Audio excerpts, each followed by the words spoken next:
오늘 본래는 우리나라에서는 이 보네포 신학을 그래도 가장 깊이 많이 하신 분이 손기태 교수님이십니다. 성공회 신학대학에.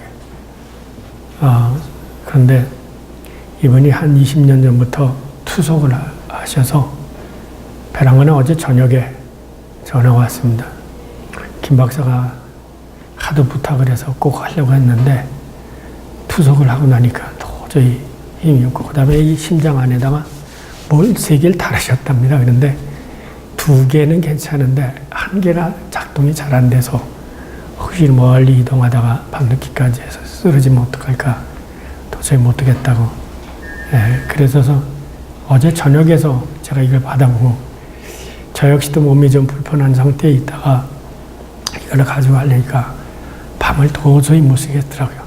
옛날 같으면 밤을 새면서 했는데, 그래서 그냥 오늘 오후에 있을 어떤 스케줄을 포기하고 어제 밤부터 저녁에 준비를 했습니다. 그런데 이 앞에 있었던 이 보네포의 책들, 예를 들면 악퉁자인 같은 경우는 굉장히 어려운 책이죠. 그걸 읽으려면 그 배경이 되는 철학자들을 다 이해해야 이해할 수 있는데, 다행히 윤리는 이 개념을 정확하게 이해하면 그 아래에 있는 써나가는 그 설명들이 전부 그 개념에 의한 것이기 때문에 오히려 아무리 긴 양이 많아도 개념을 정확하게 이해하면 쉽게 갈 수 있습니다. 그래도 한 가지 여러분에게 제안을 드리고 싶은 것은, 여러분 목회를 한다거나 청년부를 담당하실 때 꼭 교회 안에서 가르쳐야 될 것이 10계명 아닙니까? 10계명 가운데에서 예를 들면 혼인에 대한 문제, 그 다음에 혼전 경험에 대한 문제, 뭐 이런 어떤 구체적인 주제들을 청년들에게 주시고 디스커션 하도록 하세요.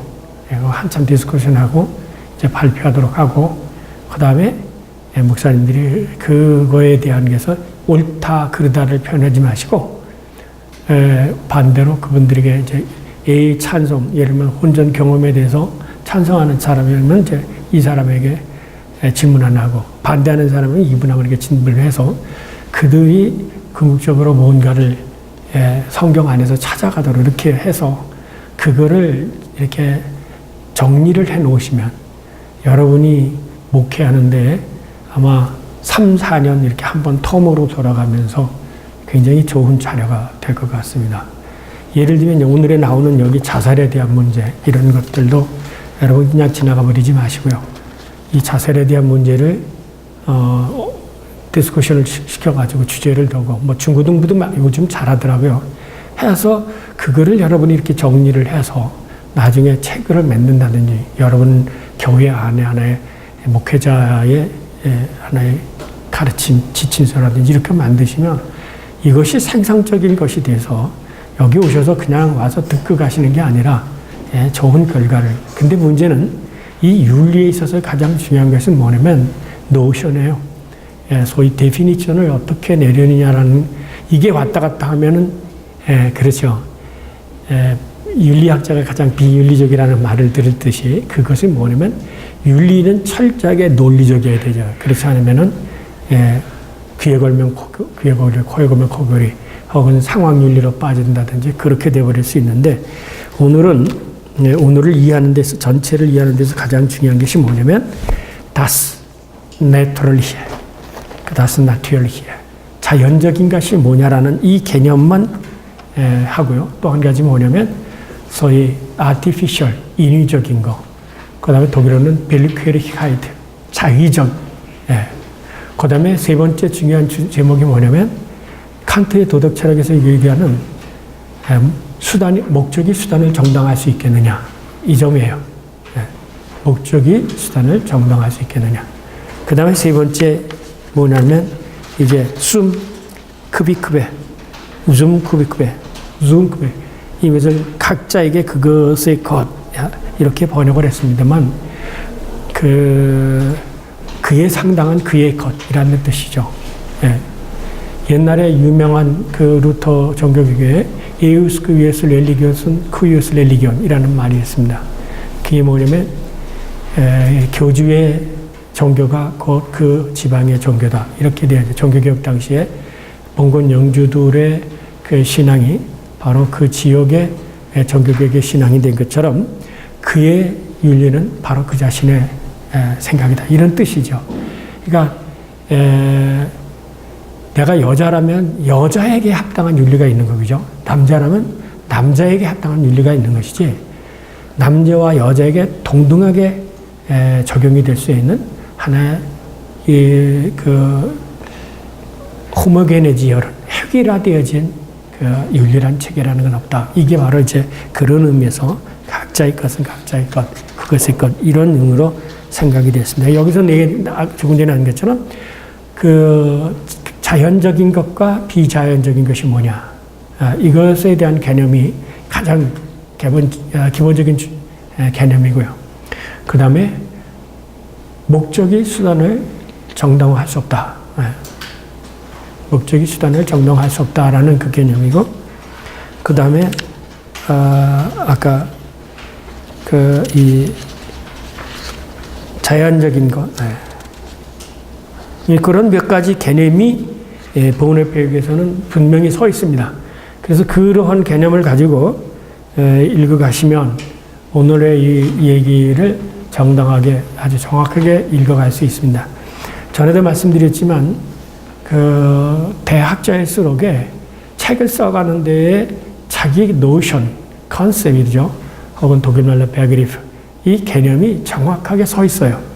그래서 그 개념을 정확하게 이해하면 예를 들면 이 위에 나오는 이 이야기를 제가 다 뭐 케이스별로 다 쓰지 않았습니다. 왜냐하면 그거 원래 윤리라는 건 사실 디스커션을 통해서 배워야 쉽게 되어지기 때문에 그 노션을 가지고 그러면 자살이라는 개념을 어떻게 예를 들면 이런 케이스에 대해서는 어떻게 해석할까 이것을 이렇게 머릿속으로 유추하면 해답이 나오게 되어져 있어요.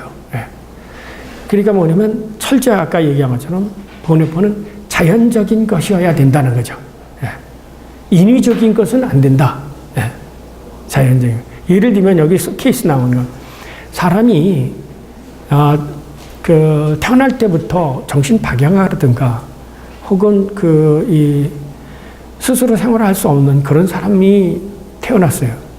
그럼 이 사람에 대한 생명에 대한 문제를 어떻게 해결할 것이냐라고 할 경우에 자연적인 것이라는 그 개념 안에서 이 문제를 항상 처리하거든요. 이게 그래서 예를 들면 안락사에 대한 문제. 사실은 지금 우리는 안락사라는 말을 갖다가 아주 편안한 죽음으로 이렇게 얘기를 하지만 사실 이 안락사 문제가 논의되어졌던 거는 히틀러 당시에 그 정신발악인지 유전적 질병을 알고 있는 사람들을 헌 배에다가 태워가지고 가서 바다 가운데 전부 수장시켜버렸죠. 죽여버렸다고요. 그게 뭐냐면 건전한 생명, 독일 국민의 신체적 우생을 위해서 이 정신병자라는 게 이렇게 해서 결혼해서 낳게 되면 이게 사회적으로 문제가 되니까 이런 사람들을 그냥 편안히 죽여버리자라고 해서 거기서 안락사의 문제가 시작이 되거든요. 여기 읽어보시면 교회 안에서 청년들하고 해야 할 그 주제들이 굉장히 많이 나옵니다. 그리고 이제 성경을 가지고 논의가 되어지는데 그래서 우선 가장 중요한 문제 제기로 이 가장 자연적인 것이 뭐냐라는 것부터 이해를 해 나가면 나머지에 이제 나오는 주제들은 그러면 이 주제들에 대해서는 어떻게 보훈회포가 얘기했을까 하고 제가 이제 여러분에게 더 질문을 던질 테니까 그때 한번 답변을 생각해 보세요. 그러면 그런지 안 그런지 이 텍스트를 이렇게 조사해 보면 보훈회포의 방향이라는 신학이 자연스럽게 정리가 될 줄 믿습니다. 문제 제기. 왜 자연적인 것에 대해서 개신교 윤리는 거부감을 느끼고 있는가? 이 보훈회포는 여기서 다분히 그 카톨릭의 그 에틱, 그 카톨릭 윤리에 대해서 개신교 윤리보다는 더 이렇게 포지티브한 입장을 취하고 있습니다. 그것이 뭐냐면 자연적인 것이라는 거죠. 예를 들면 이거예요. 피임에 대한 문제. 왜 피임을 합니까? 자연 상태에 있는 인간은 아기를 많이 낳을 수밖에 없죠. 그죠? 근데 피임이라는 것은 뭐냐면 인위적으로 후손을 컨트롤한다는 거죠. 생명, 출생을 컨트롤한다는 거죠. 근데 캐톨릭은 피임에 대해서 반대하잖아요. 근데 개신교는 피임을 허용하잖아요. 이제 그런 예를 들면 그런 면에서 보네포는 이 개신교 윤리보다는 오히려 그 캐톨릭 윤리가 자연 상태의 삶을 살아가도록 하는 그런 면에서 더 긍정적이다 이렇게 보고 있는 겁니다. 그러니까 그거 뭐냐면 자 아까 피임이라는 것도 뭐냐면 인간이 세상에 태어나서 생육하고 번성하면서 아이를 낳고 가야 되는데 경제적인 문제라든지 혹은 다른 어떤 이유 때문에 어떤 목적 때문에 내 자녀의 교육비가 많이 들기 때문에 어떤 목적 때문에 출산을 제한을 한다는 거죠. 인위적으로. 그거는 자연적인 게 아니다라는 거예요. 그거는 인위적이고 아티피셜한 거고 자의적인 거다. 그래서 보네포는 그거는 나쁜 거다 이거예요. 그러니까 그렇게 이 전체에 흐르는 그 맥이 뭐냐면 자연적인 것이 좋은 것이다 라는 거죠. 설사 거기에 자연적인 걸 예를 들면 이런 겁니다. 우리가 농사를 질 때 농약을 쓰면 뭐예요? 그 과일이 크고 또 이렇게 나오죠. 그런데 농약을 안 치게 되면 어떤 상태가 됩니까? 그 좋은 과일도 나오고 그 쭉정이 같은 과일도 나오고 다 그렇지 않아요. 예? 그리고 이것을 가지를 쳐주게 되면 좋은 것만 남고 그런데 쉽게 얘기하면 자연 상태로 나와줬을 때는 좋은 것도 있고 실한 것도 그렇다고 모양이 벽이 싫다고 해서 맛없는 게 아니다라는 거죠. 예. 그러니까 보네포는 너무나 이 윤리적인 것도 사실은 인간의 교리적인 것이라든가 혹은 인간이 가지고 있는 자의적인 가치관 혹은 이 아티피셜 인위적인 그걸로 인해서 윤리적인 면을 만들어가고 있는데 그거는 성경에 합당한 게 아니라는 거예요. 예.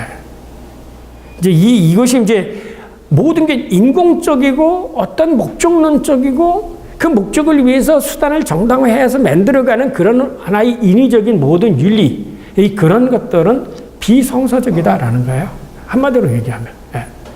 자, 그래서 두 번째, 그러나 이 개념에 대한 반응은 두 가지로 나타나는데 한비는 인간의 보편적 죄악성이라는 그런 것 때문에 이 자연적이라는 것을 좀 네거티브하게 생각을 해왔다는 거예요. 이게 개신교에서.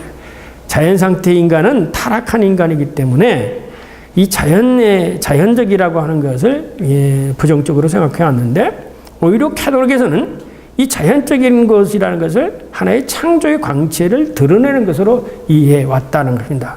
그렇다면 왜 이렇게 되어졌을까?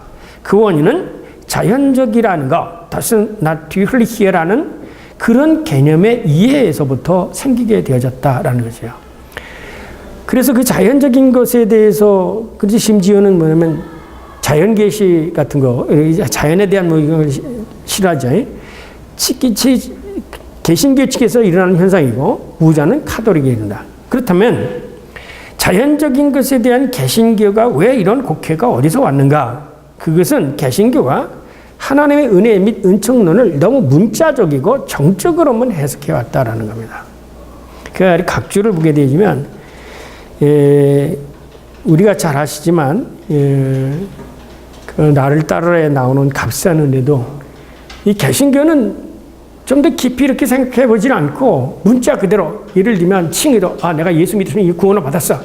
아무렇게나 살아도 된다는 식으로 어떤 그 하나님의 말씀과 그 칭의 자체를 굉장히 다이나믹하게 해석하지 않고 하나의 법적인 논리로 이렇게 생각을 해왔다는 거죠.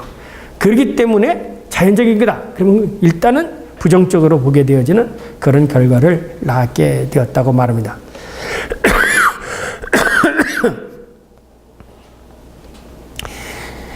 개신교는 자연적이라는 개념의 궁극적인 것과 궁극 이전의 것의 올바른 관계를 알지 못하고 오히려 자연적인 것의 유일한 상대 개념은 칭의론이 아니라 하나님의 말씀이라고 강조하게 되어집니다. 즉 하나님 앞에서는 자연적인 것과 비자연적인 것이 똑같이 비난의 대상이 될 것이다 라는 것. 따라서 자연적인 것이라는 개념은 복음으로 다시 회복되어야 한다고 보네포는 강조합니다. 그래서 자연적인 것이라는 말이 뭐냐라는 것이 다시 복음적인 차원 속에서 회복되어야 되지. 지금까지 자연적인 거, 저 자연계시를 주장하고 자연을 주장하는 스컬라적인 사고, 이건 무조건 거부해야지. 이런 식으로 해서는 안 된다라는 거죠. 더 자세하면 우리는 타락의 사실을 함께 끌어안기 위해서 자연적인 것의 피조적인 것과 구분하며 피조적인 것을 함께 끌어안기 위해서 자연적인 것을 타락한 것과 구분해야 된다라는 거죠.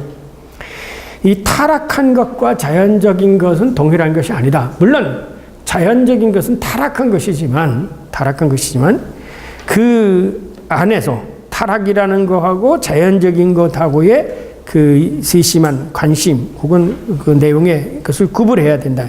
한마디로 말하면 자연적인 것과 피조적인 것을 구분해야 한다는 것이다. 그러면서 자연적인 것이 뭐고 그럼 피조적인 것이 뭐냐 이것이죠. 이제 그 점에서 이제 그 자연적인 것과 피조적인 것이 뭐냐 이 개념을 알게 되어지면 자연적인 것, 피조적인 것. 그러니까 피조적인 것은 하나님이 만드신 것이기 때문에 선한 것 그러죠. 그러니까 하나님이 창조하신 것에 대해서 우리는 이거는 옳고 저거는 그러다 이렇게 우리가 인간 편에서 거기에 가치 평가를 하거나 판단을 내릴 수가 없다는 거죠. 피조적인 것은 모두가 다 노이트라는 거죠. 객관적인 것이라는, 좋은 것이라는 거죠. 예컨대 이거예요. 인간이 성욕이 나쁜 거냐? 인간은 피조되어졌을 때부터 성적 욕구를 가지고 태어났죠. 이거는 피조적인 거예요. 그래서 모든 동물들은 다 생육하고 번성하기 위해서 성적 욕구를 다 갖게 되어져 있다는 거죠. 근데 뭐냐면 이 피조되어진 것이 인간의 이성으로 인해서 뭐가 되면 타락을 해버렸다는 거예요. 그 피조적인 것이 타락한 것이 뭐냐면 자연적인 것이다. 그래서 이 인간의 이성도 맨 처음에 피조되었을 때는 아주 순수하고 그러는 건데 타락한 이후에는 인간의 이성도 타락했다는 거야. 근데 우리가 지금까지 잘못 생각한 것은 뭐냐면 인간이 타락했다는 것을 인정하면서 이성은 타락하지 않았다고 생각한다는 거예요. 이러면 어떻게 생각해요? 대부분 그렇게죠. 합리주의자나 혹은 스컬라 신학자들이 주장하는 것은 인간은 타락했다고 생각해요. 그런데 인간의 이성은 타락하지 않은 것처럼 생각을 해요. 보네포는 분명히 인간의 이성도 자연적인 것이기 때문에 타락한 것이다. 그래서 인간이 이해할 수 있는 것이라는 것은 타락한 것만을 이해할 수 있는 것이지 타락하기 이전의 것까지 인간의 이성은 그 범위를 넘지 못한다. 거기까지 이해하지 못한다. 그런 얘기를 하겠어요. 그렇다면 자연적인 것이 뭐냐고 넘어갔습니다. 보네포는 자연적인 것은 타락 후에 예수 그리스도의 도회를 지향하는 것이고 비자연적인 것은 타락한 후에 예수 그리스도의 도래를 거부한 것이다. 이 요점의 하나의 차이죠. 그럼 여기서 어떻게 이제 도식이 이기네요? 피조된 것이 타락이라는 것을 통해서 자연적인 것이 됐어요. 여기에 비자연적인 것. 자연적인 것은 타락했기 때문에 타락이라는 것을 경험하기 때문에 예수 그리스도의 도래 혹은 구원을 요구하고 있어요. 이거 요청하고 있어요. 혹은 필요로 하고 있어요. 근데 비자연적인 것은 이것을 거부해. 예수 그리스도의 도래 혹은 구원 이거를 거부하는 거예요. 이게 자연적인 거고 비자연. 자연 상태에 있는 사람은 타락했기 때문에 고난이 있기 때문에 이 고난에서부터의 해방을 구원을 희구하고 요구하고 요구하고 있다. 그러나 비자연적인 것은 자기가 타락한 줄도 모르고 구원까지도 거부해요. 이게 비자연적인 것의 차이예요. 그래서 대부분 이제 이것을 따진 거죠. 우리가 기독교인이냐 기독교인이 아니냐라고 하는 것을 생각하면은 어떻게 여기서 기독교인은 자연적인 상태에 있는 기독교인이죠.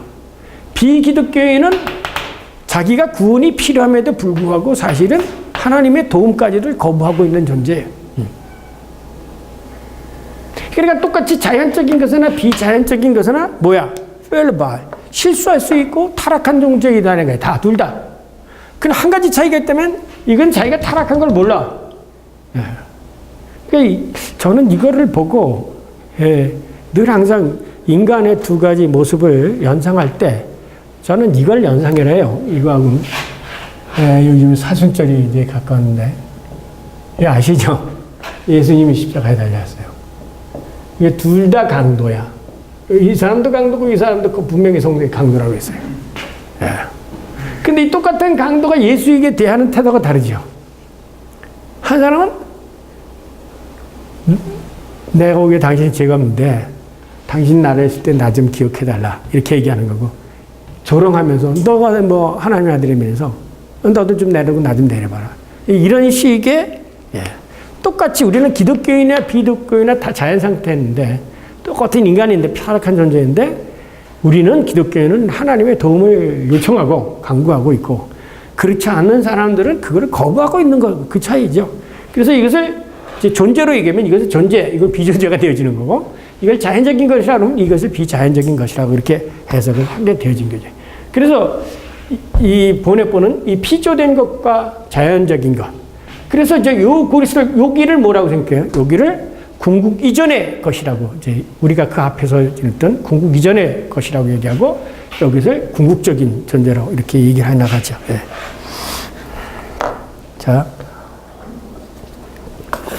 그다음 이 양자는 그리스도의 도래로 양자가 어떤 것인지 극명하게 드러났다. 그리스도의 도래를 통해 비로소 자연적인 것은 궁극 이전의 것으로서 자신의 특징을 실증하며 비자연적인 것은 궁극적인 이전의 것을 파괴하는 존재임을 스스로 늘어낸다.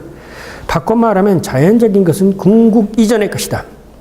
왜냐하면 라틴어 크레아레라는 그 동사는 에서 피조된 크레아투라 이에 라틴어에서 아가 끝나면 중성 단수죠. 그러니까 피조된 것, PP에서 온 형태입니다. 피조된 과거형, 과거하려고.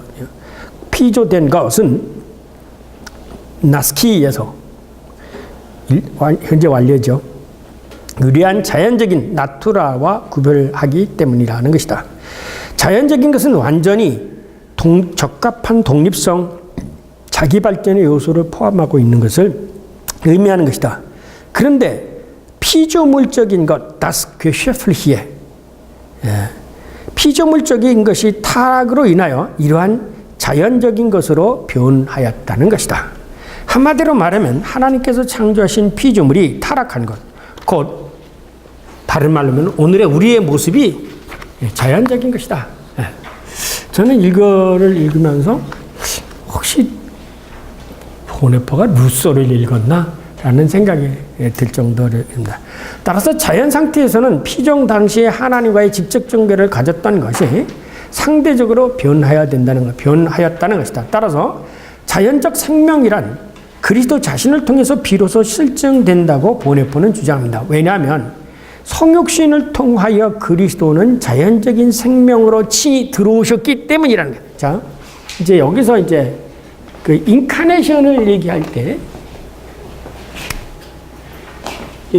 예수 그리스도는 여기로 자연적인 인간이라 이거지 이 비자연적인 것으로 인카네이션 되지 않았다는 거죠. 그러니까 여기 인카네이션을 통해서 인간은 뭐냐면 이 자연적인 것은 궁극 이전의 존재가 되어지는데 전에도 여러분이 이걸 나중에 그 바르트 이제 생각이 나서 광고를 드리겠습니다. 죄송합니다. 바르트를 이제 여러분 지난주에 4-1권 들어가셨죠. 하면서 이런 생각을 했습니다. 이게 바르트를 또 할 수 있을까?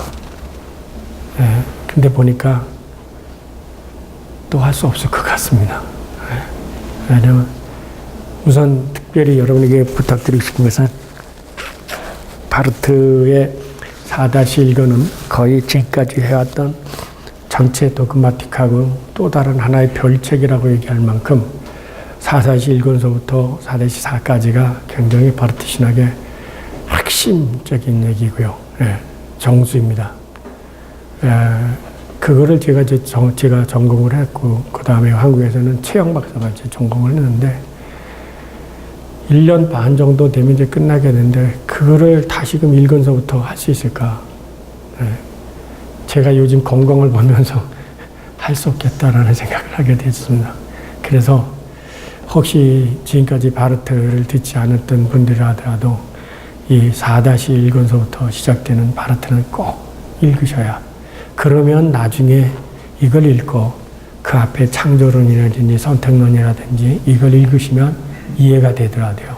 이걸 안 읽고는 앞에 지금까지 읽어왔던 것이 아직 마지막 열쇠가 안 풀린 것 같은 그런 느낌이 듭니다. 왜 그러냐면, 이 4-2에 와가지고 그 전에 선택론 얘기했잖아요. 예수 그리스도 안에서 원인이 선택되기 예수 그리스도 안에서 많으니 유기되었다는 소위 예수 그리스도 안에서 이중 선택이 뭐냐면 바로 이 인카네이션이라는 것이 하나님이 인간을 선택했다는 것에 대한 하나의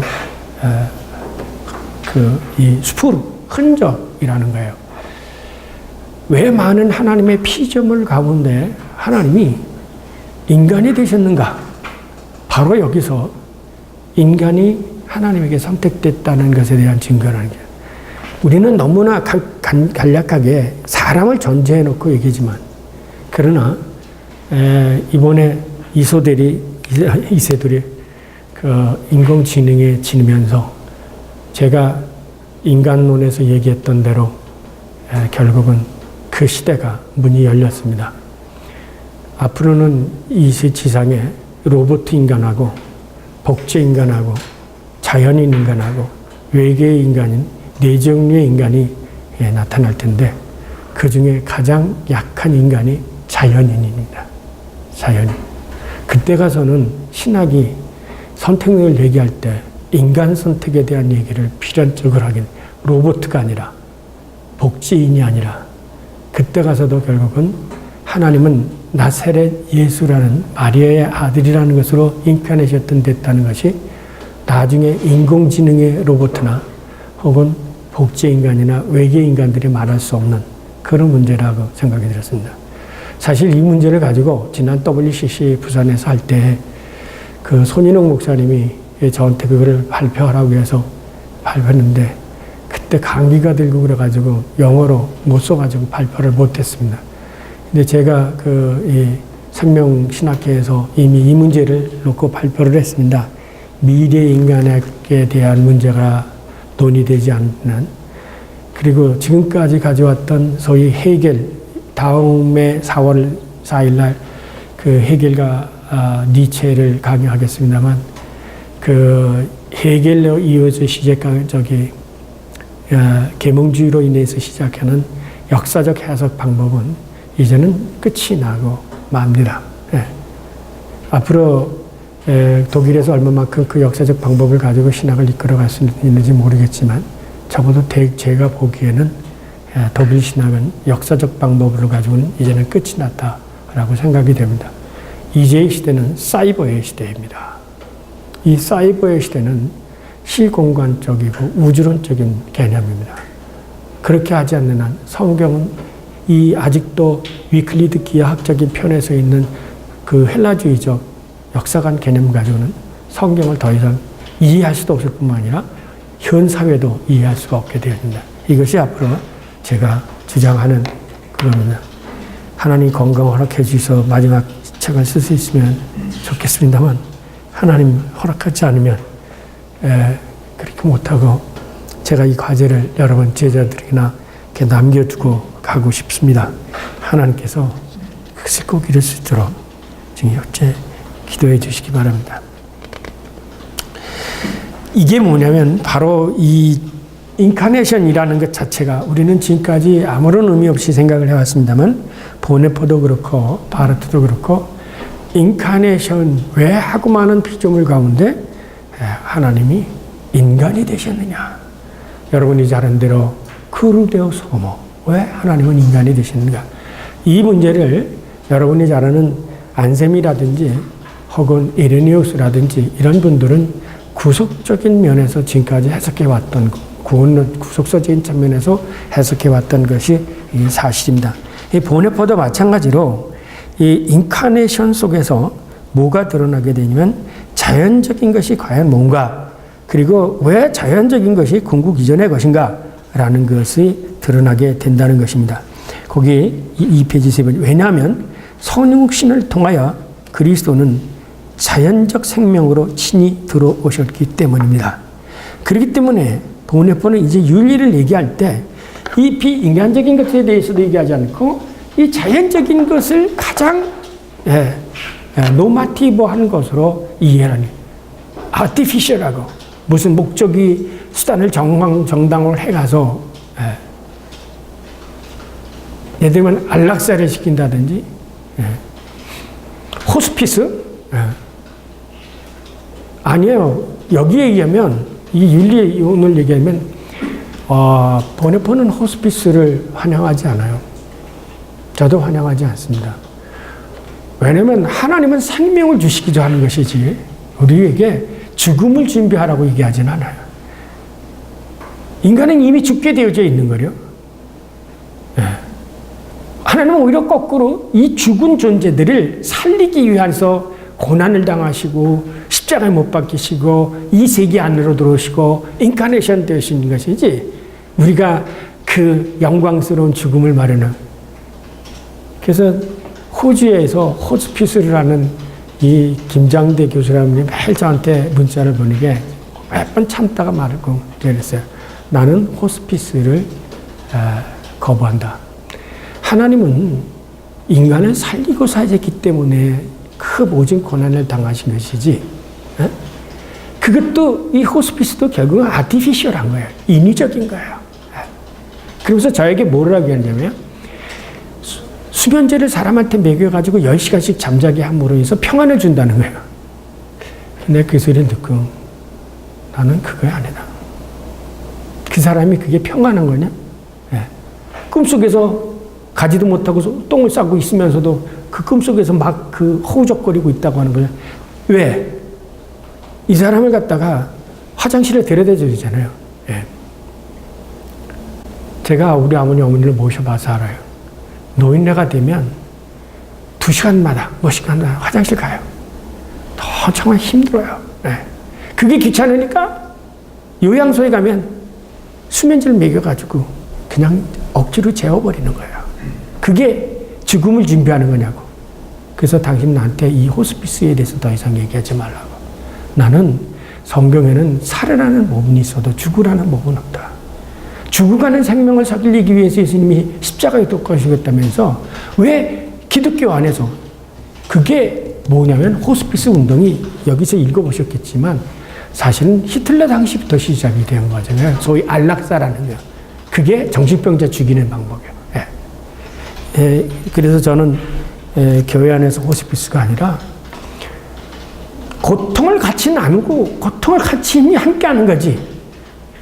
아버지가 하게 되면 나는 잠을 못 자면서 아버지와 같이 고통을 여기 나중에도 여기 보네포도 거기서 책에 오늘 얘기하지만 아버지가 2시간마다 일어나면 2시간마다 자기가 그 고통을 같이 하면서 그래야 아버지에 대한 그 효도가 있는 거지. 사랑을 겹친다 하는 거지.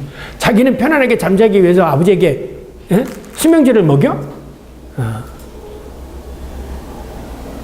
그거는 이제 여기를 위해서. 그래서 자연적인 것이 뭐냐?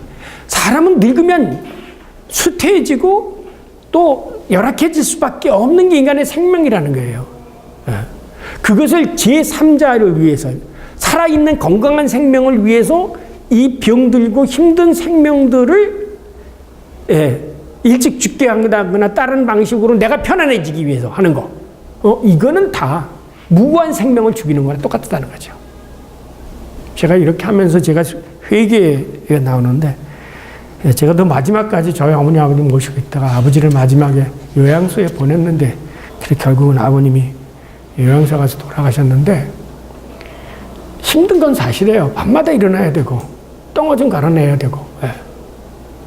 그러나 그게 자연적인 거라는 거죠.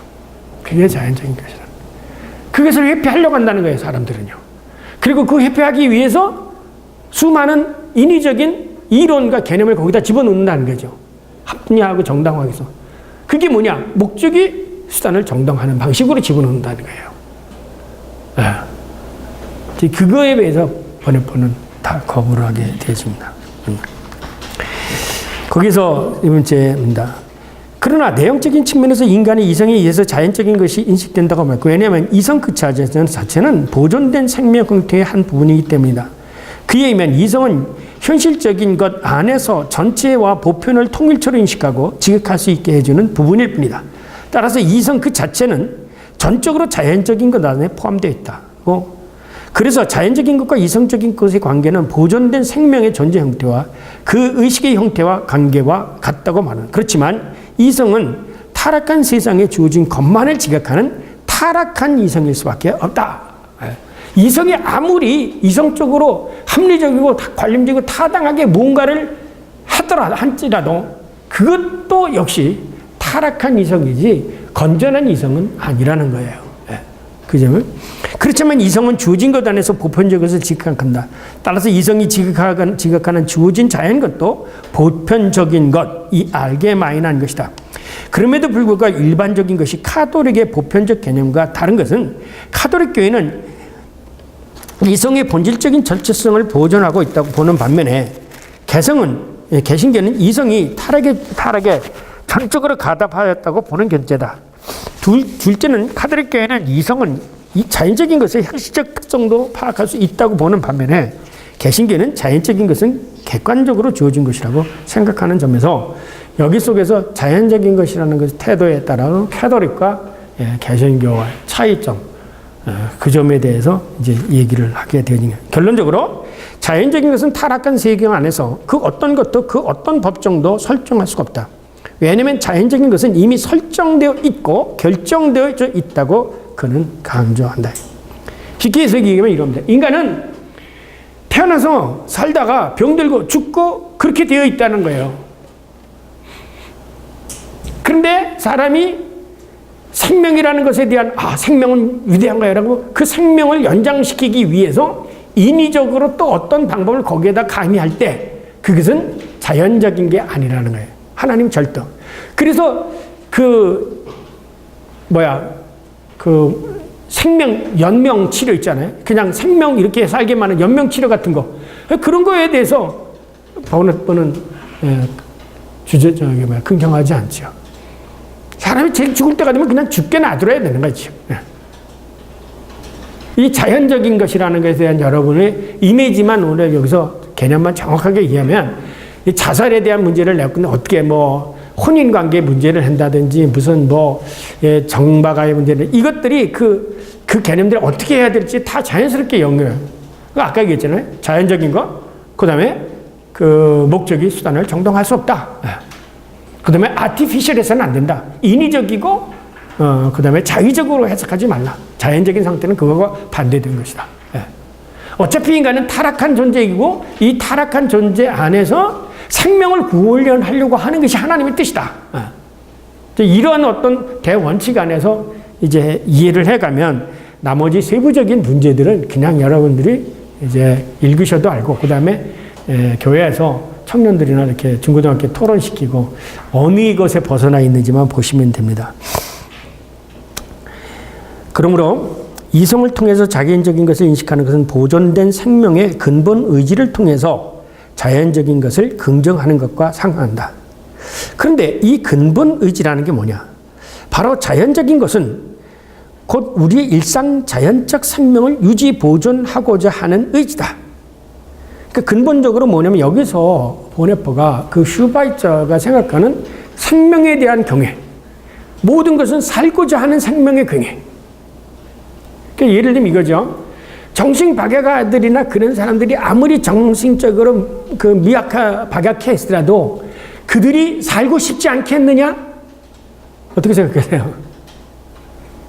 우리는 저 사람들이 살아와야 무슨 의미가 되냐, 또 다른 사람들에게 아무런 유익도 주지 못한다고 생각해서 하나의 가치 혹은 유용성 이런 면으로서 생각을 하지만, 그러나 정작 그 정박아에 걸려서 이 세상을 모르고 있는 사람도 살고 싶다는 거예요. 여러분, 노인네들이 해가지고 꼼짝을 못하고 그래서 저렇게 살면 어떡하나? 저게 무슨 인생인가? 라고 생각을 우리는 할지 모르지만, 아침부터 와서 그냥 밥이나 먹고 하루 종일 침대에 누워 있어도 그 사람은 살고 싶다는 거죠. 그게 자연적인 거라는 거예요. 저는 이런 걸 읽으면서 저희 아버지 모셨을 때 제가 잘못 생각했던 걸 회개를 많이 했습니다. 그래서 몸이 아팠는지 모르지만 살다 보니까 죄만 남고 잘한 건 하나도 없어요. 하나도 없어요. 그래서 성경에 내 부모를 공경하라. 그러면 내가 세상에서 잘되고 장수하리라. 이게 천륜이었구나. 다시 한번 느끼게 되는 거예요. 참 부모를 모시긴다는 것은 참 힘들고 어려운 거지만 그 부모를 모실 수 있는 단 한 가지 방법은 그저 순종이에요. 하나가. 이 신앙도 마찬가지인 것 같아요.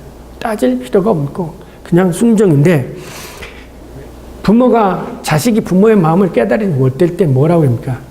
너도 시집가서 자식을 낳아라 그러잖아요. 그러니까 그게 그런 것들이 우선 우리들이 일상생활의 삶 속에서 되어져가는 그런 모든 게 이게 자연적인 거라는 거죠. 이걸 우리가 방향을 틀고 아무리 뭐 해서 된다고 해서 그거는 누구를 위한 거라면 자기 살아있는 사람을 위한 거라는 거예요. 예를 들면 부모님을 요양소에 보내는 건 누구를 위해서 보내는 거예요? 부모님을 위해서 보내는 겁니까? 아니에요. 부모님들은 절대로 요양소에 가고 싶지 않아요. 그런데 내가 못 견디겠으니까 부모님을 보내는 거예요. 내가 못 견디겠으니까. 이 윤리 속에서의 기본적인 것은 뭐냐면 내 자신을 위해서, 건강한 사람을 위해서 병들고 힘든 어떤 사람을 취급해서는 안 된다는 거죠. 반대로 그 사람을 위해서 내가 희생을 해야 된다는 거예요. 그것이 같이 고통을 나누는 거라는 거죠. 근데 세상의 모든 것들은 다 자기 건강한 사람을 위해서, 독일 국민의 위대함과 그 우생학적으로 독일 국민의 혈통의 우생을 위해서 유전병 걸린 사람을 죽여버린다. 왜냐면 이것을 보네포 아버지가 의사였거든요. 거기에 이제 반대 논문을 쓰고 그래서 그 아버지의 논문을 인용하면서 주장을 하게 되지. 안 된다라는 거죠. 나무를 심게 되면 열매가 결실한 열매도 나오고 쭉정이도 나오듯이 이것 자체가 다. 그래서 그 다음에 뭐냐면 그럼 이게 불필요한 거냐? 절대 그렇지 않다. 그게 뭐냐면 각자에게 그것의 것이라는 말 속에서 이 쭉쭉이 같은 것도 그 나름대로 모든 걸 합해서 의미가 있다는 거예요. 존재의 의미가 있다는 거예요. 이게 이 보네포의 이야기입니다. 이 결론적으로 자연적인 것은 타락한 세상 안에서 그 어떤 부분도, 그 어떤 법정도 설정할 수 없다. 왜냐하면 자연적인 것은 이미 설정되어 있고 결정되어 있다고 그는 강조한다. 그러므로 이성을 통해서 자연적인 것을 인식하는 것은 보존된 생명의 근본 의지를 통해서, 아까 제서입니다. 그 아래 네 번째, 반면에 생명이 유지되는 한 자연적인 것들은 다시 활로를 개척한다고. 예를 들면 이거예요. 나무가 이렇게 등어를 쳐가지고 이쪽만 해가지고 꺾고 가게 됐잖아요. 그러면 나무가 꺾어서 해서도 이렇게 모양이 돼가지고 거기서 또 다시 자라나게 되어져 있다는 거예요. 그러니까 우리나라 말로 얘기하면 이가 없으면 잇몸으로 산다고 하는 것처럼 모든 것은 그건 나름대로 하나님의 섭리에서 생명의 그 활동성, 그것처럼 자연적인 것은 그 나름대로의 생명을 유지하려고 하는 자체 내의 어떤 힘에 의해서 자라나게 다 되어져 있다라는 거예요. 근데 그것을 인위적으로 해서는 안 된다라는 것이 이제, 그래서 맨 앞에서 낙관주의는 철두철미하게 자연적인 것에 뿌리를 내리고 있다는 내재적 낙관주의라고 합니다. 이게 뭐냐면 인간들이 이렇게 하면 더 좋은 것이 생길 거라고 생각하는 거 그렇게 낙관하지만 그렇게 되지 않는다는 거예요, 세상은요. 모든 것들은. 잠깐 쉬었다가 자연적인 생명과 거기에서 그래서 이 아래에 있는 주제는 여러분이 이제 그냥 제가 이렇게 질문을 던질 테니까 한번 생각해 보세요.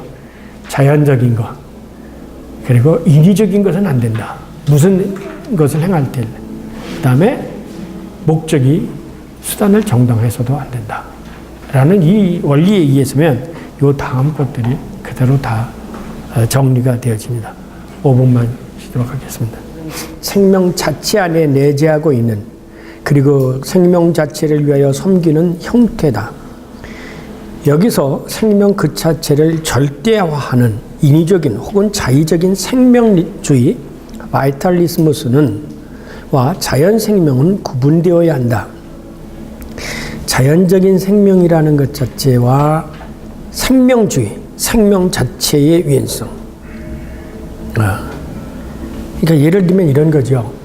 생명은 하나님께 속한 것이다, 위대한 것이다 라고 해서 생명 자체를 숭상하는 것과 우리 타락한 인간들이 가지고 있는 이 자연 상태의 그냥 생명, 이거하고는 구분하다는 거죠. 왜냐하면 이 생명주의라는 것은 생명은 보다 높은 곳으로서 발전이 되어진다라고 생각해서 저급한 생명, 그 다음에 고등한 생명.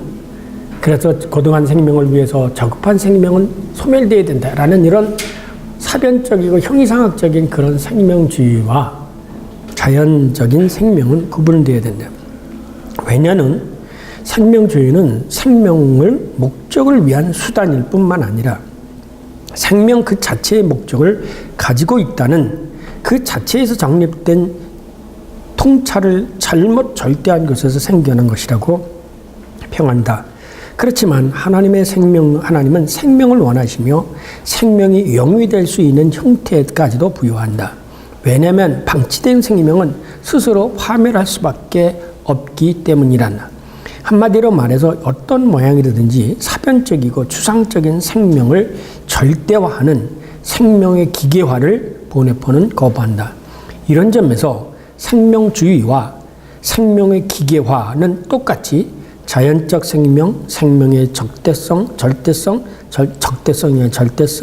삶의 권태감, 삶의 무력감들을 표현하는 양식이라고 그는 말합니다.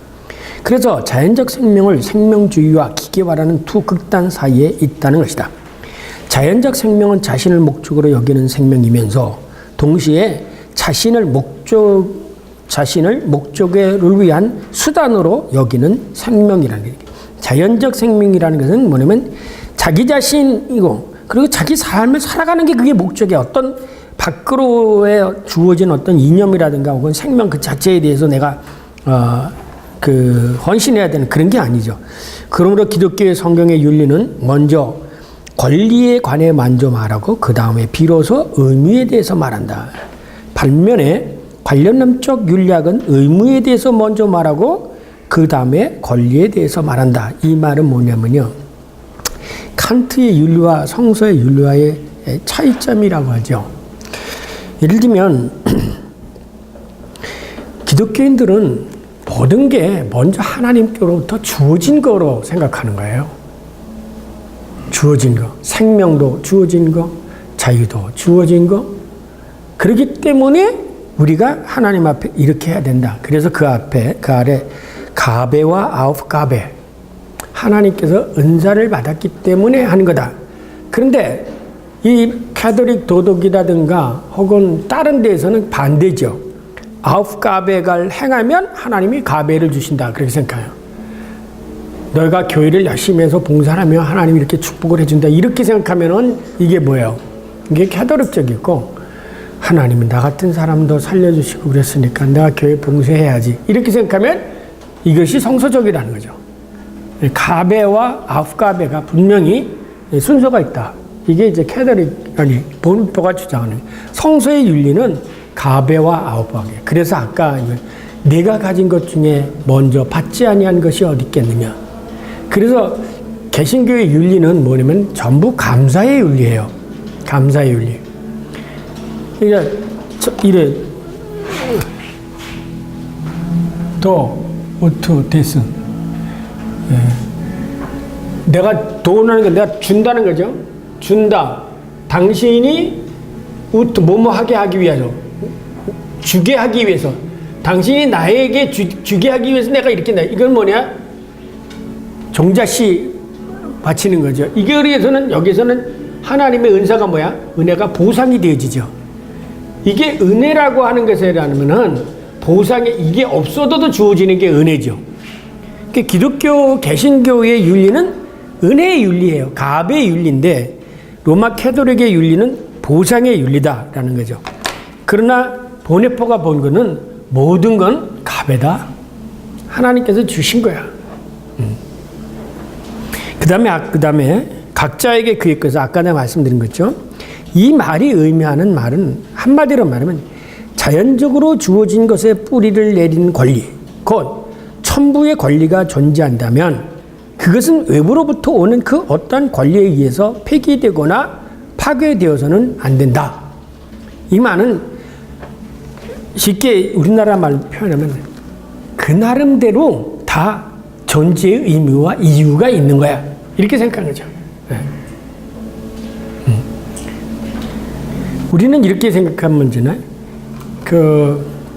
뭐를 먹을 때나 뭐 할 때 거기에서 좀 쓴 거는 빼버리고 먹으면 좋은 것 같지만 그 안에 쓴 것이 있을 때는 쓴 것도 이유가 있는 거예요. 그러니까 쓴 것도 같이 먹는 게 유익하다. 쉽게 얘기하면 이거죠. 네. 모든 건 그 나름대로의 그 의미와 존재의 의미가 있다라는 거죠. 그거를 인간적인 생각해서 이것만 빼놓고 하면 없어진다. 예를 들면 이거죠. 수박에 씨가 많아가지고 씨 없는 수박을 먹을 수 있어가지고 씨 없는 수박을 만들어냈어. 그러면 씨 없는 수박과 씨 있는 수박의 맛의 차이가 있을까요? 없을까요? 네. 분명히 있죠. 그러니까 참 씨 발라 먹는 게 귀찮더라도 하나님이 거기다 씨를 놓았을 때는 그 이유가 있으니까 그냥 씨 있는 수박을 먹는 게 좋다 이거예요. 그걸 인위적으로 씨를 없애버리고 제거해서 만들어 넣어가지고 뭐 크게 만들고 해서 만들었지만 그거는 창조에 가지고 있는 맛하고는 다르다는 거죠. 그 쉽게 얘기하면 저는 이제 이거를 여러 가지 표현이 돼 있지만 그런 의미로서 이제 해결이 있는 그대로 권리를 생각하자. 그렇기 때문에 자연적인 것 안에서 주어진 권리가 모든 실증적인 권리보다 앞서게 된다는 것이다. 즉 자연적인 권리는 서로 조화되어 있을 뿐 원칙적으로 서로 충돌하지 않는다는, 이해하기 쉽게 한마디로 말하면 내 자식 자신이 아니라 내 자식 귀하면 남의 자식도 귀한 줄로 알아야 한다는 의미다. 즉 다른 사람의 자연적 권리를 존중할 때 나 자신의 자연적 권리도 존재한다는 권리도 존재한다는 것이다. 따라서 개인의 권리가 공동체의 권리를 지탱하는 힘이듯이 거꾸로 공동체도 개인의 권리를 지탱하고 보호한다는 것이다. 어쨌든 하나님은 개인을 창조하셨고 개인을 영생으로 부르셨다는 사실은 자연적 생명 속에서 힘을 발휘하는 현실이라는 것이다. 이런 점에서 과대평가되고 있는 생명에 대한 맹목적인 주의는 거부되어야 한다고 보네포는 강조하게 되어집니다. 죽을 때가 되면 죽는 거예요. 그것을 억지로 살린다고 해서 그 사람의 행복이라든가 이런 거. 그러므로 보네포는 자연적 생명의 권리에 있어서도 이를 옹호하는 자는 인간의 인위적 목적이 아니라 바로 하나님 자신이라고 단호하게 말한다. 자연적 생명의 영역에서 하나님은 개인보다는 유적, 이 까통 인류를 인류라고 하는 존재로서의 인간 생명을 유지하는 것을 더 중요하게 여기신다. 그노 보네포는 개인이 자신의 자연적 권리를 방해해도 무방한가? 이 점에 대하여 단호하게 아니다 라고 말합니다. 그래서 그는 신체적 생명의 권리로 넘어갑니다. 자, 모든 인간은 신체적으로 그 자체 안에서 보존의 권리를 포함하고 있다. 이것은 태어날 때 받던 권리다. 그러니까 모든 인간들은 자기 신체를 보호하고 그 다음에 유지시켜 나가려고 하는 그런 권한이 있다는 거죠. 근데 이거를 다른 사람이 타의적으로 그것을 빼앗게 되어진다면 이거는 착취다라는 거죠. 예를 들면 이런 거예요. 기독교 기업인이 자기는 주일날 지킨다고 하면서 안식일 지키고 교회 나오면서 외국인 노동자는 생산성 늘리기 위해서 주일날 일을 시킨다. 예. 자기는 개인적으로 열심히 가서 하나님 앞에 예배를 드린다고 생각하지만 그 노동자는 주일날 예배도 못 드리고 착취를 당하고 있는 거예요. 너가 생각하는 네 신체적인 자유와 이 사람의 신체적 자유도 동등한 것이지 네 자유는 대단하고 그렇지 않는 사람은 못하다. 그리고 우리 교회가 월요일날 쉬잖아요. 평신도들을 월요일날 쉬나요?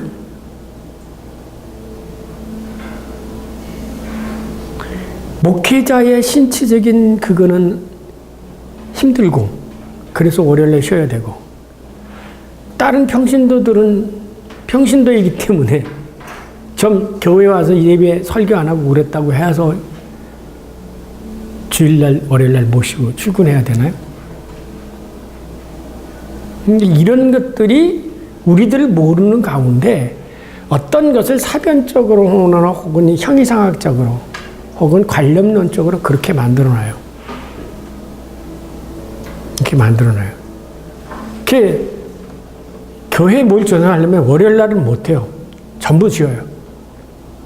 근데 거기 아침부터 와서 주일학교 선생님하고 그 다음에 성가대하고 그 다음에 교회 와서 이 주방에서 일하는 그 집사님들은 그분은 다 일했어요.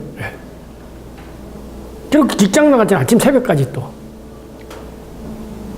그런 의미에서 우리가 이 문제도 조금 이렇게 펼쳐놓고 같이 생각을 해봐야 되지 않을까 생각이 들어요. 이게 뭐냐면 우리가 복음적이다라는 게 과연 뭔가? 말로만 내가 교단이 나는 보수교단에서 태어났고 나는 태어날 때부터 모태신하고 이게 보수가 아니죠. 성경 말씀대로 사는 게 보수예요. 저는 생각하기에는. 예. 다른 사람도 그러기 때문에 이 교회 안에서 이 집사님들이나 이런 거예요. 그러니까 이제 문제가 생기면 이제 집사님들이 목회자는 뭔데? 예. 막말로 나오기 시작하면 대학 못하죠. 예. 근데 이런 경우가 자기를 특별하게 생각하는 그게 여기저기 다니면서 보면 우리가 저렇게 살고 있는구나 이런 것들이 눈에 보이면서 그러지 말아야 되지 해야 되는 것들이 한두 가지가 아니에요. 예. 그래서 어느 때는 그런 생각 가슴이 슬퍼집니다. 얼마나 인간들이 위선적으로 살고 있을까. 겉으로는 하나님 앞에서 얘기한다면서 실질적인 삶 속에서는 얼마만큼 대우와 이런 것을 받으려고 노력하고 있는가. 이런 거는 아니야. 보네포는 됐어요. 아니다. 그렇게 해서 안 된다. 그 다음에 신체적 생명의 권리. 우선 보네포는 신체적 생명을 그 자체 내에 보고 있는 것으로 생각하고 아까 말씀요. 자연적 생명의 가장 원초적인 권리는 무엇보다도 고의적인 상해, 폭력, 사계로부터 신체를 지키고자 하는 그런 신체적 생명의 권리를 이 신체 자체가 가지고 있다는 거예요. 이게 뭐냐면 우리들은 모르는 가운데 바깥에서 어떤 이물질이 들어오면 이게 눈이 깜짝거리면서 이거 보호하잖아요. 그러니까 모든 생명체는 자기 생명을 외부의 어떤 위협으로부터 방어하고자 하는, 지키고자 하는 그런 게 있다라는 거예요.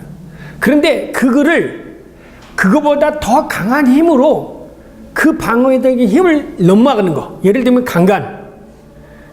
여자가 자기가 이 성적 그 폭행을 당하려고 할 때 방어하려고 하는데 그거를 힘을 써서까지 해서 하는 것.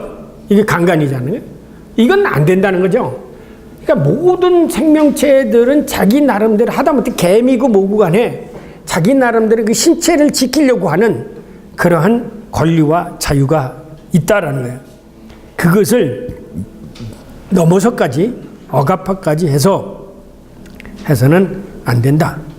또 한 가지 뭐냐, 반대로 인간에게는 쉬고 싶은 건데 이 쉬고 싶은 것을 금욕이라는 것 혹은 어떤 수도라는 것을 통해서 억지로 자학을 해나가는 것, 이것도 바람직한 것이 아니다. 그러니까 예를 들면 이거죠. 인간이 태어나서부터 성적 욕구를 다 가지고 있어요.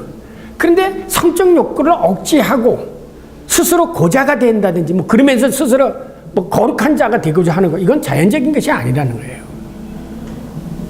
그래서 사도 바울이 그러죠. 네가 혼자 살 수 있으면 혼자 살되 그렇지 않으면 장가가라 그러잖아요. 그것을 이기지 못한 거예요.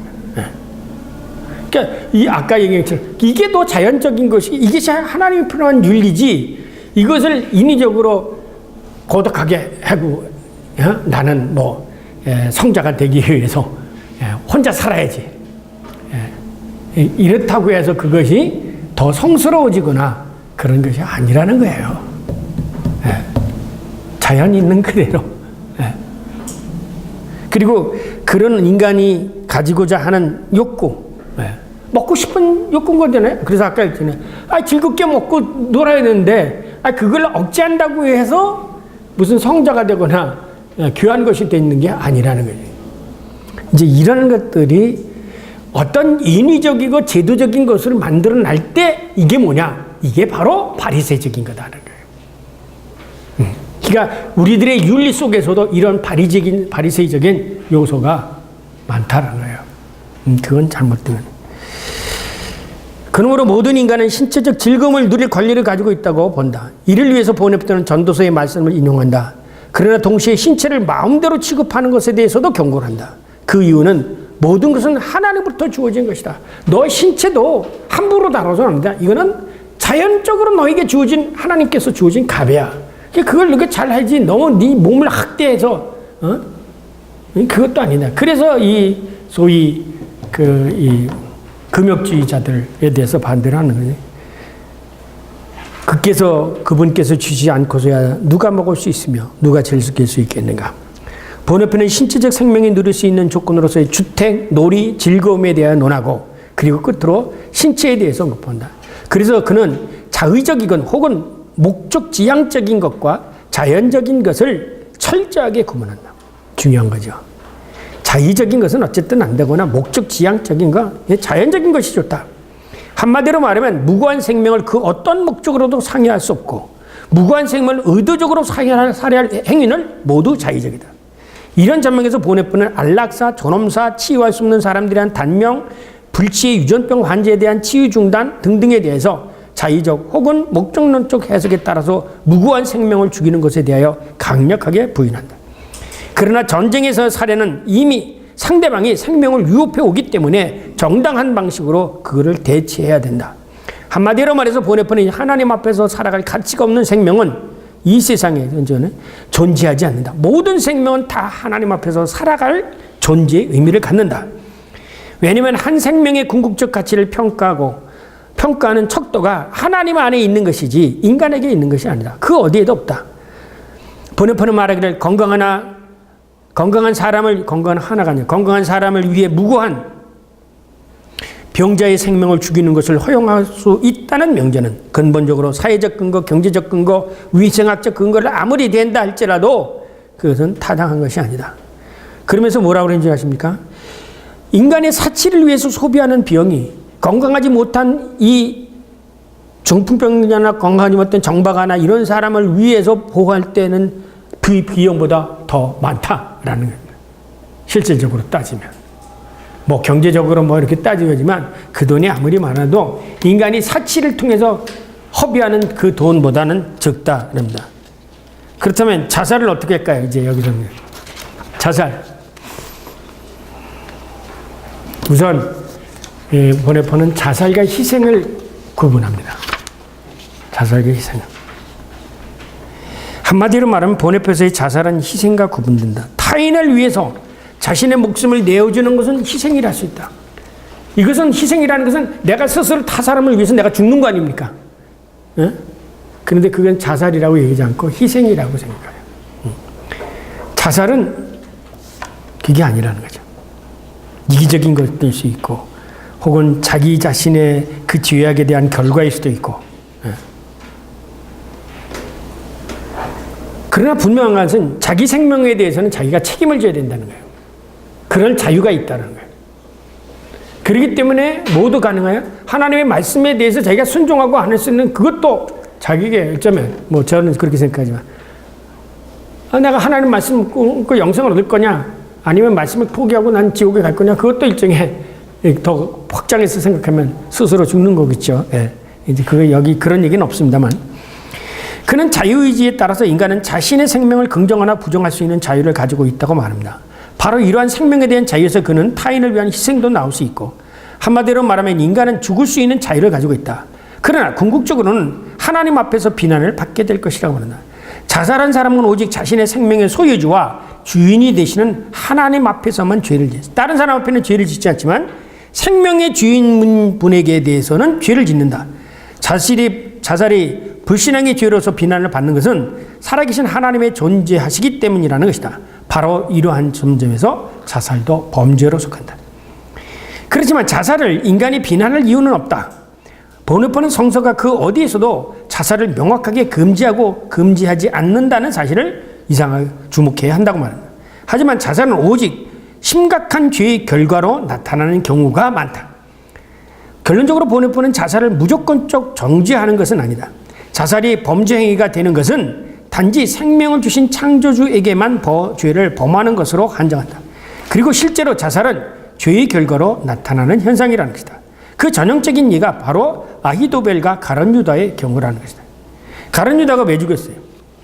지 죄 지은 결과로서 스스로 선택한 것이죠. 예. 결과적으로 하나님은 희생은 허락하지만 자살은 인간이 지은 죄의 결과라고 말합니다. 이제 번식과 충색에서 이제 나오는 게 뭐냐면 이제 낙태라든가 혹은 피임이라든가 뭐 이런 문제죠. 예. 젊은 친구들 가운데 부부 가정에서 교회 안에서 아마 젊은 부부 가운데 피임 안 하는 사람 한 번도 안 한 사람 하나도 없을 것이고 낙태한 사람도 거의 많을 거예요. 퍼센트수가. 그런데 대부분 사람들은 이런 문제에 대해서 결국 그냥 입 싹 닫고 그냥 지나가 버리고 말죠. 그러나 깊이 생각해 보면 그것도 인위적인 사고였다는 면에서 한 번쯤 짚고 넘어가야 할 회개할 요소가 아닌가 그런 생각을 하게 되어집니다. 그 다음에 신체적 자유, 신체적 생명의 자유. 간단한 거죠. 신차가 아니라 신체입니다. 보네포는 신체의 자유가 자의적으로 침해가 당한 것을 막는 것은 신체적 생명의 유지에 속한다고 말합니다. 즉 인간은 그 어떠한 이유에서도 신체적 억압, 예컨대 성폭행, 착취, 고문, 그리고 신체적 자유의 박탈 등을 당해서는 안 된다고 말합니다.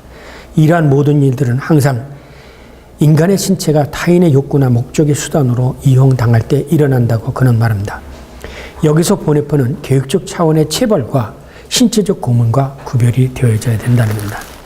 이상 보네포의 자연적인 것에 대한 기초한 윤리를 분석할 때 타락한 인간의 모든 것은 자연적인 것이다. 그러나 그것을 인위적인 혹은 자의적 목적 아래 수단으로 이용하려고 할 때 오히려 거기서 윤리적인 문제가 생긴다라고 합니다. 그래서 이 자연적인 상태에 있는 그것을 인정하면서 말씀으로 교육할 것을 이제 가르치는 것이 보네포가 주장하는 것입니다. 그러니까 자연적인 것을 너무 인위적으로 그렇게 하려고 하지 말라. 여러분이 자라보면 강을 보시죠. 강이 직선 코스 강이 나는 데가 별로 없지 않지 않습니까? 그래서 중국에서 한때 이 강을 치료하려고 강을 직선적으로 만들어 놨어요. 근데 물이 강둑을 범람해 가지고 결국은 또 뱀처럼 그렇게 만들고 되죠. 쉽게 생각하면 물은 흐르는 대로 골이 고인 대로 가듯이 인간은 똑바로 못 가고 똑바로 못 가고 늘 항상 굽이 들어가지만 그러나 그게 자연적인 것이고 그걸 억지로 인위적으로 해서 해놨다고 할지라도 때로는 그게 다시 범람해가지고 꼬불꼬불하는 강길을 만들어낸다고 합니다. 남한강의 줄기를 보세요. 어디까지 내려갔다가 이게 옵니까? 남한강의 줄기를 따지고 보면 그 줄기는 어디 가면 치악산에 사실은 저 꼭대기. 근데 그쪽으로 오면 금방 넘어갈까? 이 치악산 쪽인 것을 해가지고 저충청도 청주까지 들어갔다가 청주에서 다시 북쪽으로 올라와가지고 저 다시 양수리에서 만나가지고 다시 이렇게 오지 않습니까? 이게 강의 줄기예요. 제가 이거를 읽으면서 이렇게 생각했습니다. 아, 강줄기가 같은 게 자연이구나. 자연 상태에 있는구나. 때로는 습되고 있고 그늘 때가 있고 또 흥할 때가 있고 그 다음에 폐할 때가 있듯이 이렇게 가는 게 바로 인간의 삶이고 그런 것 속에서 하나님은 다 필요한 것이고 다 있어야 될 것을 그 생명을 다 인정하려고 하는데 인간은 딱 잘라놔서 기계적으로 이렇게 처벌을 하려는데 거기서 인위적이고 자의적인 것이고 목적론적인 것이 나오지만 사실은 그게 문제가 되고 있구나라는 것이 제가 이제 제 나름대로 읽으면서 느낀 소감입니다. 질문 없으세요? 네. 이쪽에 개념적인 부분, 자연적인 것이라는 것과 자연적인 생명이라는 거의 관계인데요. 네. 개념적인 것. 이게 그 앞부분의 설명과 뒷부분의 설명이 좀 매치가 정확하게 안 돼서 개념을 서로 연결하는 게 왜냐하면 자연적인 것을 뭐라고 개념적이냐면 하나님에 의해서 유지되는 생명의 형태라고 얘기를 돼 있거든요. 네. 자연적인 것은. 그리고 자연적인 생명은 형태를 갖춘 생명이라고 되어 있습니다. 그러니까 형태를 갖춘 생명이고 자연적인 것은 생명의 형태다. 이렇게 되어 있거든요. 자연적인 생명의 자연적인 것이란 하나님에 의해서 유지되는 생명의 형태라고 개념적이게 했고 자연적인 생명은 형태를 갖춘 생명이라고 간단히 이렇게 말씀드린 이쪽에 있는 내용을 정확하게 잘라서 뽑아내면 그렇게 되거든요. 이 게스탈트. 그래서 이 자연적인 것이라는 개념이 앞부분에 먼저 설명이 되고 자연적인 생명으로 넘어가서 자연적인 생명을 설명하기 위해서 무슨 그 가설적인 어떤 그 개념으로 자연적인 것을 설정을 하고 자연적인 생명으로 넘어오는 흐름인지 아니면 자연적인 것은 자연적인 생명보다는 훨씬 더 좀 포괄적인 개념이어서 그 포괄적인 것 내에 자연적인 생명이 있는 건지 그게 하나고요. 두 번째는 앞부분에 보면 그 자연적인 것은 이승이 인식을 하는 걸로 되어 있습니다. 네. 근데 또 자연적인 것을 자연적인 생명을 긍정하고 보존하는 것은 근본 의지라고 얘기했거든요. 그러니까 즉 자연적인 것은 즉 하나님에 의해서 유지되는 생명의 형태는 이성이 인식을 하는 것이고 그 다음에 이 형태를 갖춘 생명은 기본적으로 근본 그 자연적인 것의 근본 의지, 즉 자연적인 것을 긍정하고 보존하는 그 의지에 의해서 설명이 되어지는 자연적인 생명이라고 또 설명이 또 앞부분은 또 돼 있어요. 그러니까 뭐냐면 자연적인 것이라고 해서 이 자연적인 것이 무형태적인 것이 아니라는 거죠. 피조물적인 거죠. 피조물적인 것이 타락한 것이기 때문에. 그러니까 형태를 갖췄죠. 그러나 그 형태에 뭐가 들어가 있냐면 생명이 들어가 있죠. 네. 근데 형태와 생명은 동일한 개념이 아닌데 제가 볼 때 이거 자연적인 것과 자연적인 생명은 동일한 개념이라는 생각이 자꾸 듭니다. 자연적인 것과 자연적인 이 자연적인 것이라고 하고 얘기할 때는 이 초자연적인 것에 대한 어떤 피조 세계가 아닌 관련과가 비교해서 얘기한 것이고 제가 이해한 바로는. 그 다음에 자연적인 생명인 것은 이 피조된 형태를 갖춘 것에 대한 것 안에 그 형태를 움직여 나가고 있는 생명, 원리, 이거를 생명이라고 얘기하는 거 아닌가. 저는 지금 그렇게 생각하고 설명을 해왔거든요. 여기서는 자연적인 것은 분명히 하나님에 의해서 유지되는 그렇죠. 생명의 형태라고 예, 형태. 갖춘 것이 예. 자연적인 것이라고 되어 있고 예. 그 다음에 자연적인 생명은 형태를 유지시켜 갖춘 생명. 그러니까 그 형태를 변화시켜 가는 거죠. 유지 변화시키는 건 자연적인 것이죠. 아니, 이제 자연적인 형태라고 그랬잖아요. 왜냐면 왜 아까 피조적인 거하고 자연적인 것을 얘기할 때 그 자연적인 것은 피조적인 것이 타락한 것이라고 그랬거든요. 예. 피조적인 것이라고 얘기할 때는 보이는 것과 보이지 않는 것에 대한 피조물을 얘기하는 거예요. 형태를 갖춘 거예요. 그래서 그것을 자연적인 것이라고 얘기를 했고, 이 자연적인 것 안에는 이 자연적인 것을 변화시켜 가고 있는 하나의 배터리 시스템이랄까요? 이걸 운영해 가고 있는 것이 뭐냐면 그것 안에 생명이 있다는 거죠. 그러면 자연적인 것이라고 하면 형태, 즉 외양으로 보여지는 어떤 것이고, 네. 그러면 그것을 운영하는 그 안에 어떤 원리, 네. 그걸 생명. 생명이다. 그렇죠. 네. 생명이죠. 네. 그래서 그것도 죽을 수밖에 없는 거죠. 타락한 존재고, 이것이 예수 그리스도의 인카네이션을 통해서 궁극 이전의 상태로 되어지는 거죠. 그런데 이 자연적인 것을 타락한 것이라고 해서 개신교에서는 이것을 부정시 생각을 해왔다는 거죠. 보네포가 이야기. 그러면 쉽게 이야기하면 네.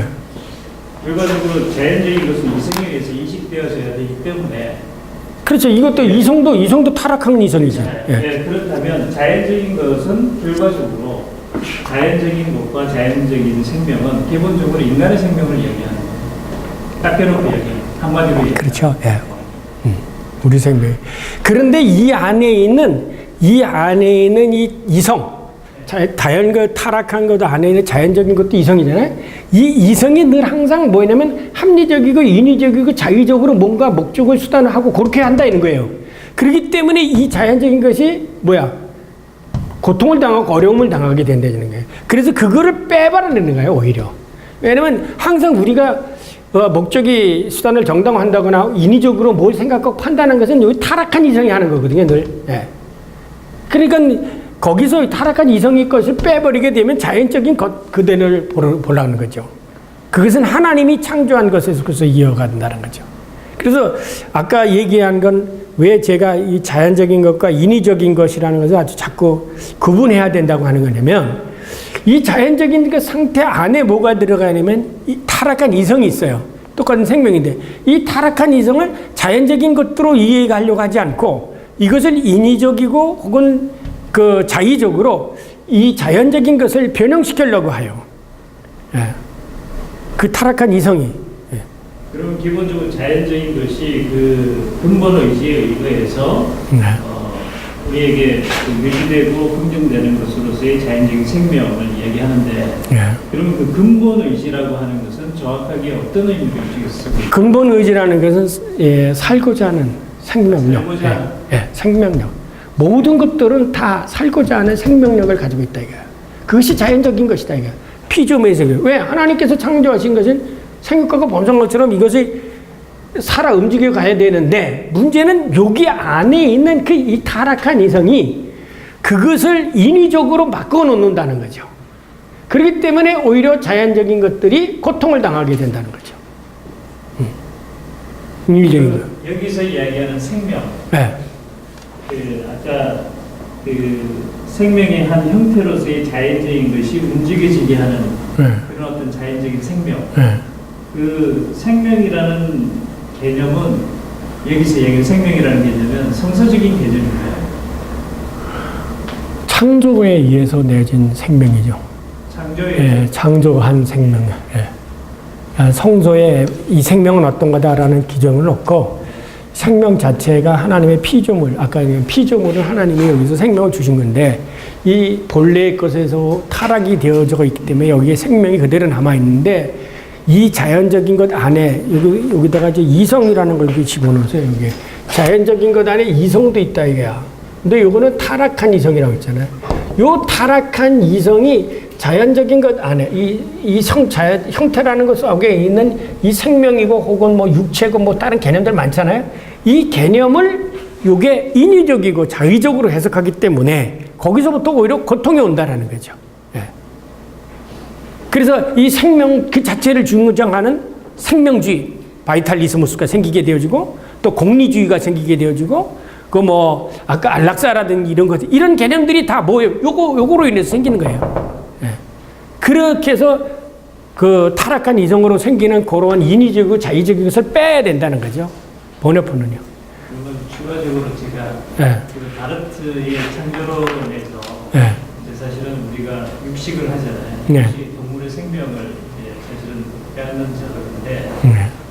바르트는 사실은 이제 거기서 굉장히 그 제사장에 네. 한해서 그 어떤 그런 어떤 목적에 한해서 동물을 도축해야 된다. 그 엄격하게 얘기를 그 텍스트에서 얘기를 했었거든요. 네. 그러면 사실은 이제 여기에서는 정확하게 그 인간에 대해서 집중해서 얘기했는데 네, 인간에 대해서. 다른 생명에 대해서는 사실 집중을 안 해왔는데 네. 만약에 그러한 생명이 인간에게만 주어지는 어떤 독특성으로서 이야기되고 있는지 아니면 저희 그 우리의 환경 문제나 여러 가지 부분에서 지금 문제가 굉장히 많이 발생을 하고 있잖아요. 동물의 사육이나 네. 육식이나 이런 부분들을. 네. 그러면 동물에 있어서의 어떤 생명 네. 그 부분도 똑같은 맥락에서 취급받아야 되지 않느냐라는 말이 저도 이제 이걸 쓰면서 그 생각을 해봤어요. 옛날에 장인주 교수가 그 푸주간의 예수 그리스도 그런 얘기를 했기 때문에 그런 얘기를 이제 생각을 해왔는데 이 자연적인 면에서 보면 하나님은 그것을 우리들에게 먹을 것으로 주셨죠. 그러니까 그게 바로 바이탈리스무스라는 거죠. 동물의 생명과 인간의 생명은 귀한 거다. 모든 피조물의 생명은 동등한 거다. 라고 해서 생명 그 자체의 가치를 두고 부축간에 예수 그리스도, 예수가 돼지를 위해서 십자가 못 박아 죽겠다. 이런 식으로 해석하는 거는 이건 그야말로 바이탈리즘이라는 거죠. 그럼 그 바르트를 그렇게 설명이 가능하신가요? 바르트는 분명히 그 안트로폴로기 그 최근의 강좌에서 그 부분에 대해서 오히려 그 육식을 하는 것보다 오히려 그 채식적으로 가는 것이 훨씬 더 성서적이다라는 뉘앙스의 텍스트가 분명히 있습니다. 굉장히 미심적이에요. 되게 의도적으로 해석하겠죠. 네. 의도적으로. 그렇지만 성경에 우리가 육식하지 말고 그렇게 되면 더 깊이 내려가게 되면 그러면 식물의 생명은 뭔가? 식물의 생명은 고통을 안 느끼는가? 네. 근데 성서에서는 사실은 그 궁극적인 피조된 것이라고 할 때 그 사실은 창조 당시에 그거는 분명히 육식이라는 부분이 없거든요. 타락한 이후에 육식을 하기 시작을 했다라고 성서에 분명히 텍스트가 나와 있습니다.